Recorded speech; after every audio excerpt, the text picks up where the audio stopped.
नमस्कार, मैं हूं आपके साथ विशाल कालराज। सबसे पहले बात करेंगे बांग्लादेश की, जहां पर हिंदू परिवार के 5 घरों में आग लगा दी गई। दरवाजे बाहर से बंद थे, लोगों ने बड़ी मुश्किल से बाड़ काटकर घर से वो निकले और इसके बाद 5 संदिग्धों को गिरफ्तार किया है। बांग्लादेश की इकलौती घटना नहीं, पिछले कुछ दिनों में बांग्लादेश में अल्पसंख्यक हिंदुओं पर जिस तरीके से अत्याचार हुआ है, उसने सोचने पर मजबूर कर दिया है कि क्या भारत मूक दर्शक बनकर तमाशा देखेगा या वाकई कोई कदम उठाने की स्थिति में है। बांग्लादेश में हिंदू परिवारों के कम से कम 5 घरों में आग लगाने की घटना सामने आई है। यह घटना शनिवार 27 दिसंबर की है, जब हिंदू घरों में यह आग लगाई गई। परिवार के सदस्यों के मुताबिक आग लगने के वक्त वे घर के अंदर फंसे हुए थे, क्योंकि दरवाजे बाहर से बंद थे। कुल 8 लोग टिन और बांस की बाड़ काटकर बाहर निकलने में कामयाब हुए, लेकिन उनके घर, उनका सामान, उनके पालतू जानवर सब कुछ जलकर राख हो गया। स्थानीय पुलिस ने 5 संदिग्धों को गिरफ्तार जरूर किया है। अधिकारियों के मुताबिक आग लगने की सटीक वजहों का पता भी नहीं है। जो मीडिया रिपोर्ट है उसमें कहा जा रहा है कि हमलावरों ने एक कमरे में कपड़े भरकर आग लगा दी, जिससे आग तेजी से पूरे घर में फैल गई। बांग्लादेश में हिंदू अल्पसंख्यकों के खिलाफ ईश निंदा यानी कि धर्म का अपमान करने के आरोपों से जुड़े हुए मामलों में तेजी से बढ़ोतरी हुई है। जून से दिसंबर 2025 के बीच ऐसे कम से कम 71 मामले दर्ज किए गए हैं। मानव अधिकार कार्यकर्ताओं का कहना है कि हमले के लिए हर बार एक ही तरीका अपनाया जाता है। पहले सोशल मीडिया पर आरोप लगाए जाते हैं, फिर तुरंत गिरफ्तारी की जाती है, इसके बाद भीड़ इकट्ठा होना और हिंदू इलाकों पर हमला होना, यह सब एक पैटर्न सा बन गया है। अब ईश निंदा के आरोप डर फैलाने और अल्पसंख्यकों को दबाने का हथियार बनते जा रहे हैं। रिपोर्ट्स कहती हैं कि इतनी बड़ी संख्या में ऐसे मामले होना यह दिखाता है कि यह सिर्फ इक्का दुक्का घटनाएं नहीं है, बल्कि अल्पसंख्यकों को निशाना बनाने का एक चलन सा बनता जा रहा है। इससे पहले दीपू चंद्र दास और अमृत मंडल को भी पीट पीट कर मारा गया था। विदेश मामलों के जानकार रोहित शर्मा हमारे साथ चर्चा के लिए जुड़ गए हैं। रोहित जी, इससे पहले भी हमने हिंदुओं की मौत पर चर्चा करी, चाहे दीपू चंद्र दास हो, चाहे अमृत मंडल हो। इसके बाद हम देखते हैं कि 5 घरों में और आग लगा दी जाती है। यह एक पैटर्न सा बनता जा रहा है। जो वहां की रिपोर्ट ही कह रही है कि पहले ईश निंदा का आरोप लगाओ, FIR करो, गिरफ्तारी करो, भीड़ बुलाओ और फिर भीड़ उनको पीट पीट कर मार डालती है या फिर उनके घरों में आग लगा देती है। देखिए, एक चीज समझिए कि एक कंट्री है जो कि जमात के हाथ में चला गया है, जमात इस्लामी के हाथ में। जमात इस्लामी के जो लोग थे उन्होंने तो तख्ता पलट किया था शेख हसीना का। शेख हसीना की ओपोनेंट जो थी खालिदा जिया, आज वो मर गई। और उनके बेटे जब पहुंचे थे तभी पता चला था कि मामला सीरियस है, क्योंकि बेटे इतने साल बाद एग्जाइल से आ रहा था। कुछ तो गड़बड़ थी जिसपे शक नहीं हुआ। अब बेटा जो है इवन मोर डेंजरस आया है। वहां पर कोई भी ऐसी पार्टी अभी हमें दिख नहीं रही है जो कि सेक्युलरिज्म की ओर जाए। यही बांग्लादेश का कई साल सेक्युलर था, मोस्ट प्रोबेबली अभी भी सेक्युलर है कॉन्स्टिट्यूशनली।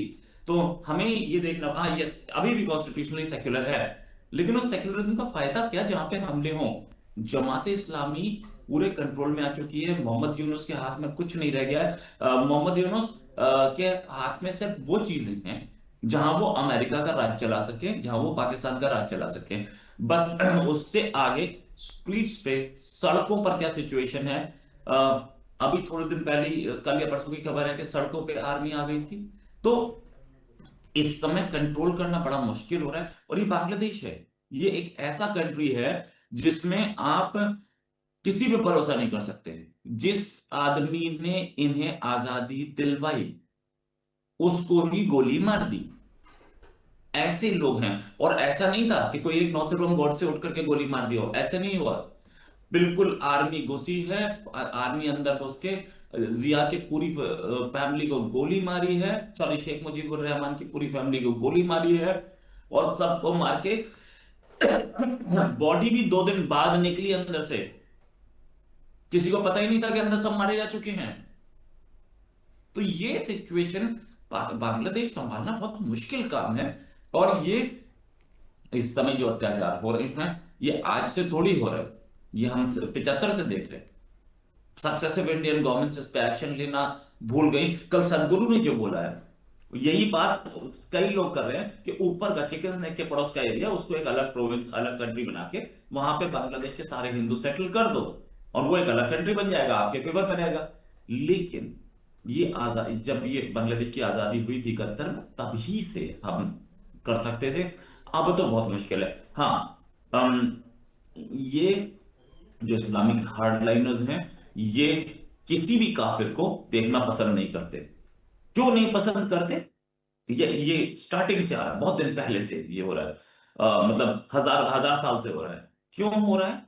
इसलिए कि दूसरे आदमी ने पूरी मेहनत करके अपना एक घर बनाया है, कुछ पैसा इकट्ठा किया बेटी की शादी के लिए, कुछ सामान इकट्ठा किया है। आप उसे काफिर बोल के मार दीजिए और उसका सारा पैसा आपका हो गया, उसकी जमीन आपकी हो गई। और ये यही हो रहा है, उसका मकान आपका हो गया।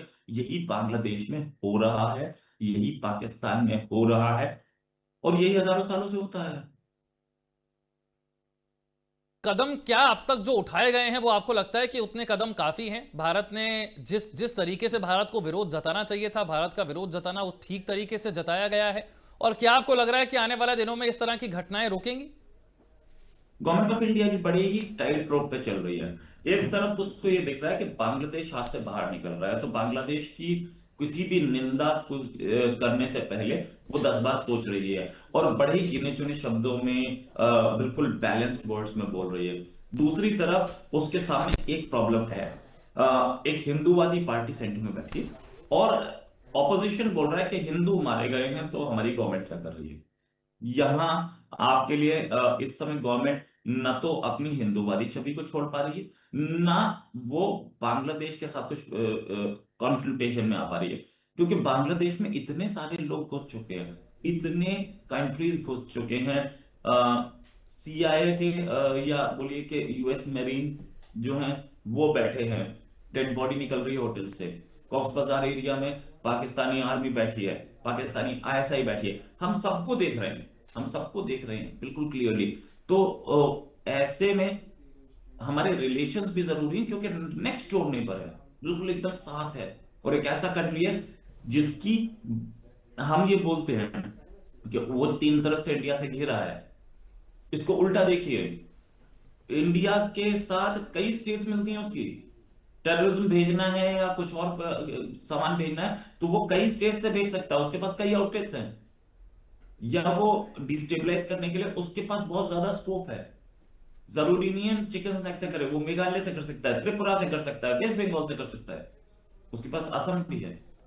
तो हमें उस चीज को संभालना है, समझ के देखना है। बॉर्डर पे फेंसिंग हो चुकी है, वो फेंसिंग कितनी काबिल है सबको पता है।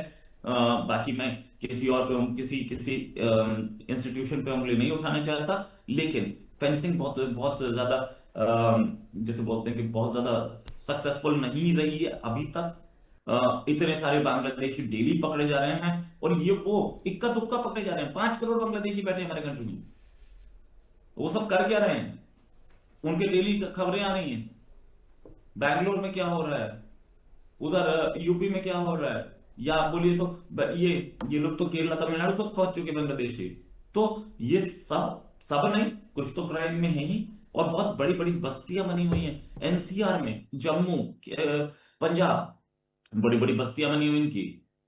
तो आप देख सकते हैं कि कोई नई चीज नहीं, कोई नई चीज नहीं। बहुत सारे एक टाइम पे तो यहाँ पे दिल्ली में यमुना के पड़ोस में, जहां पे आजकल मिलेनियम पार्क बना हुआ, उसके सामने पूरी एक बहुत बड़ी बस्ती हुआ करती थी। अनफॉर्चुनेटली उसमें आग लग गई, बहुत सारे लोग मरे, लेकिन एक बड़ी बस्ती थी और पुलिस भी नहीं घुस सकती थी उसमें। तो ये क्रिमिनल एलिमेंट आज से नहीं रहा है, ये 30 साल से क्रिमिनल एलिमेंट है, ज्यादा तो उससे ज्यादा सही।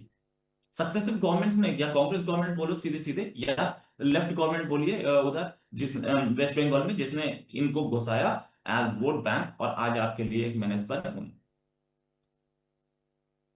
बढ़ रहा हूं, अगली खबर की तरफ हम बढ़ रहे हैं। एक और खबर जिसकी आज हम चर्चा करना चाहते हैं, और वो ये है कि रूस ने सोमवार को आरोप लगाया है कि यूक्रेन ने राष्ट्रपति व्लादिमीर पुतिन के सरकारी आवास पर हमला करवाने की कोशिश की है।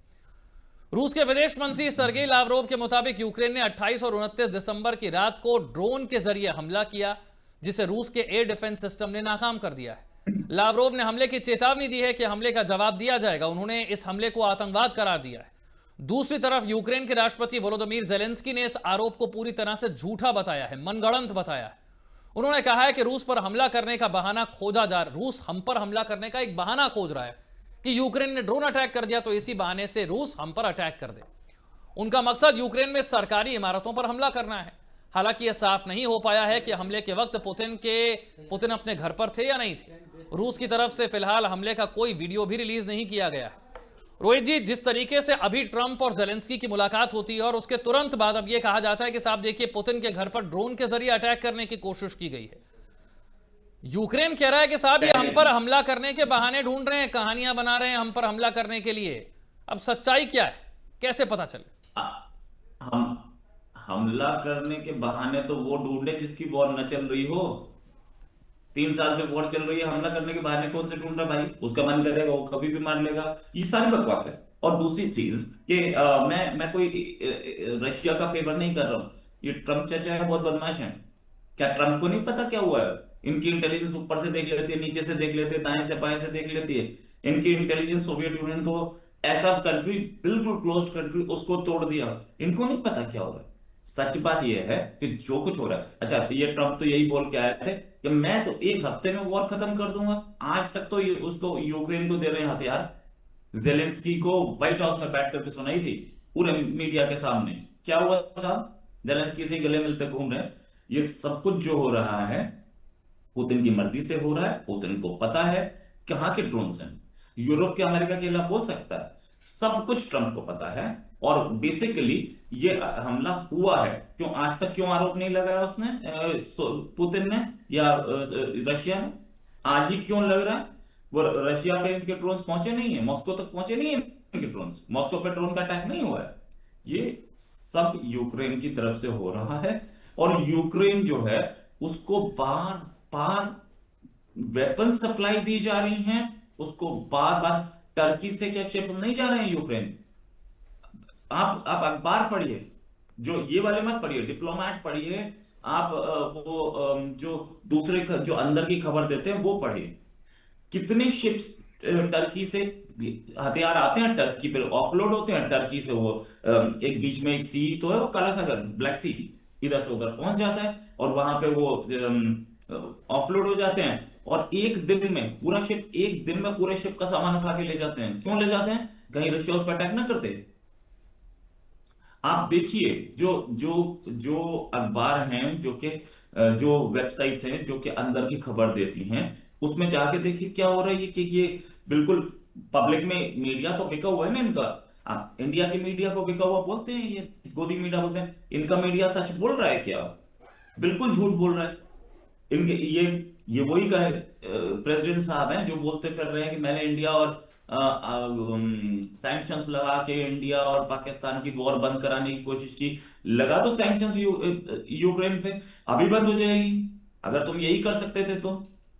ये ट्रंप जो है बिल्कुल नोबेल पीस प्राइज के लिए पागल हो चुके हैं। और ट्रंप जो है, अब ट्रंप वो क्या, इस बुजुर्ग एज में दिमाग भी कम चलता है, no doubt about it. Trump जो है वो कर क्या रहे हैं? ट्रंप ये कर रहे हैं कि वो सिर्फ अपने एडवाइजर्स की उंगलियों पे खेल रहे हैं। मेरे कुछ दोस्त, कल ही मैं अपने एक दोस्त से बात कर रहा था, बड़ा अच्छा दोस्त है, अमेरिका में अपना एक स्टोर है, उसका खरीदा हुआ स्टोर है, अपना ही चलाता है, एम्प्लॉयज रखे हुए हैं, खर्चा नहीं निकल रहा। स्टोर मतलब जैसे इंडिया में मोर है या डी मार्ट है, ऐसा बड़ा डी मार्ट टाइप स्टोर है उसका। खर्चा नहीं निकल रहा। इतनी बुरी हालत हो गई इकोनॉमी की, खर्चा लॉसेस में चल रहा है, अपनी जेब से पेमेंट कर रहा है सबको। जहां जहां 1,000 वो आते थे पर डे, 1,000 के आसपास लोग आते थे पर डे, आज वो 200 रह गए हैं।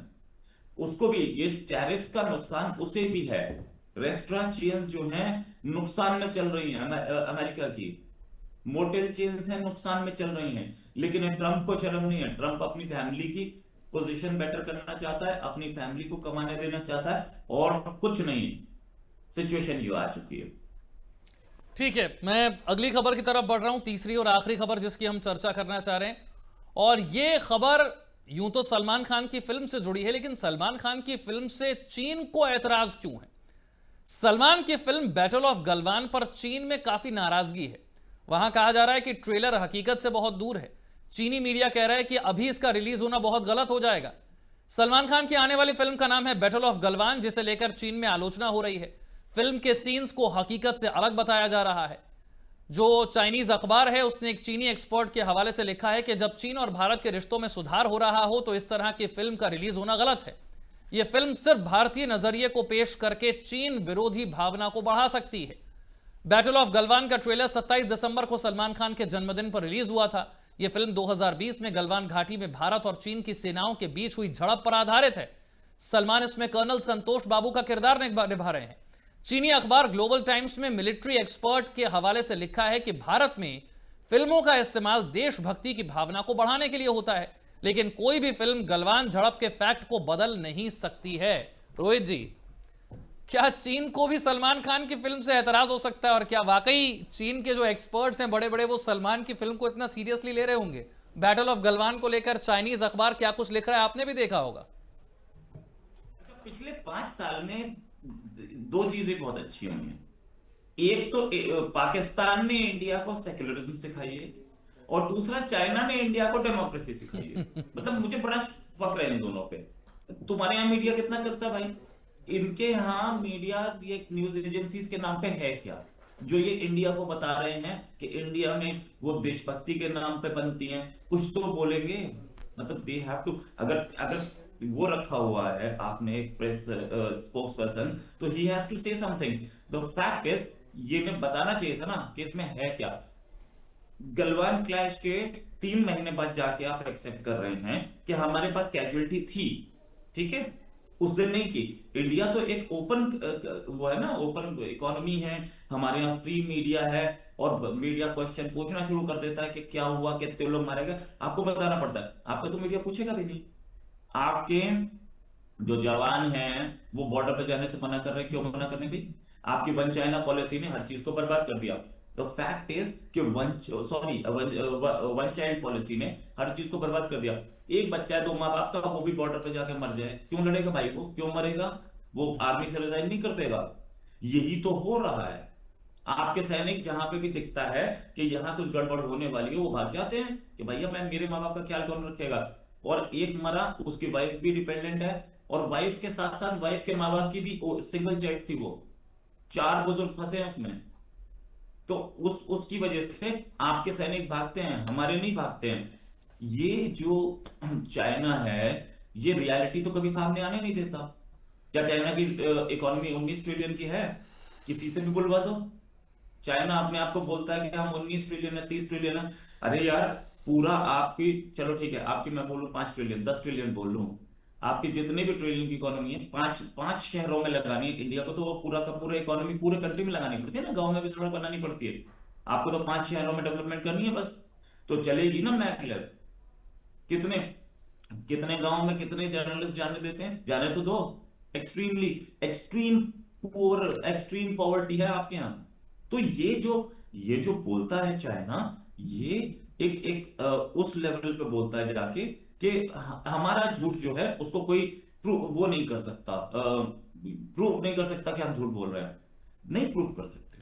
नहीं रोहित जी, क्योंकि आपके अंदर जो जाता है फिल्मों को सॉफ्ट पावर माना जाता है, और भारत की फिल्में दुनिया के कई देशों में देखी जाती हैं और बड़े शौक से देखी जाती हैं। चाइना को ऐसा लगता है कि फिल्म के जरिए अगर एक नैरेटिव सेट किया गया तो उसका असर बहुत बड़ा होगा, क्योंकि हमने देखा है कि ऑपरेशन सिंदूर के बाद भारत ने जिस तरीके के हथियारों का इस्तेमाल किया उनको डिफेम करने के लिए कि भारत तो ऑपरेशन सिंदूर में हार गया, चाइना ने बहुत अच्छा खासा प्रोपेगेंडा चलाया। और उस प्रोपेगेंडा को आप फेल प्रोपेगेंडा नहीं कह सकते। चाइना ने भरपूर कोशिश की कि देखिए हमने हथियार दिए थे पाकिस्तान को, और पाकिस्तान ने उसके जरिए भारत को कितना नुकसान पहुंचाया। अब इसलिए चीन को डर लग रहा है कि हमने भी एक सोशल मीडिया प्रोपेगेंडा चलाया था, ये तो एक अच्छी खासी फिल्म है और सुपरस्टार की फिल्म है, सलमान खान की फिल्म है, पता नहीं कितने देश इसे देखेंगे, कितना नैरेटिव सेट हो जाएगा इसके जरिए। तो बिल्कुल सही। द प्रॉब्लम है कि वो ये भूल गए कि वो प्रोपेगेंडा कर किसके लिए रहे थे। वो कल ही शाहडार ने क्या बोला कि 80 ड्रोन आए थे नूर खान पे, वो 80 ड्रोन क्यों नहीं पकड़े गए? तो मतलब ये दोनों कंट्रीज झूठ बोल रहे हैं, और धीरे धीरे करके 6 महीने बाद, 7-8 महीने बाद जाके आप एक्सेप्ट कर रहे हो। तो उसी दिन इसने भी गलवान की अपनी कैजुअलिटी 5-6 महीने बाद एक्सेप्ट की थी। फैक्ट इज कि दोनों झूठे हैं, लेकिन सच तो कभी ना कभी खुलता है ना। तो ये गलवान की सच्चाई हम लोगों ने पहले दिन से बता दी थी, ये बाद में बताने।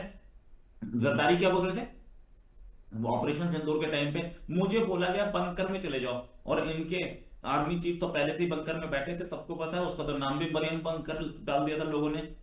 इंडिया का आर्मी चीफ बंकर में था क्या? इंडिया के प्राइम मिनिस्टर प्रेसिडेंट बंकर में थे क्या? तो डरा हुआ कौन था?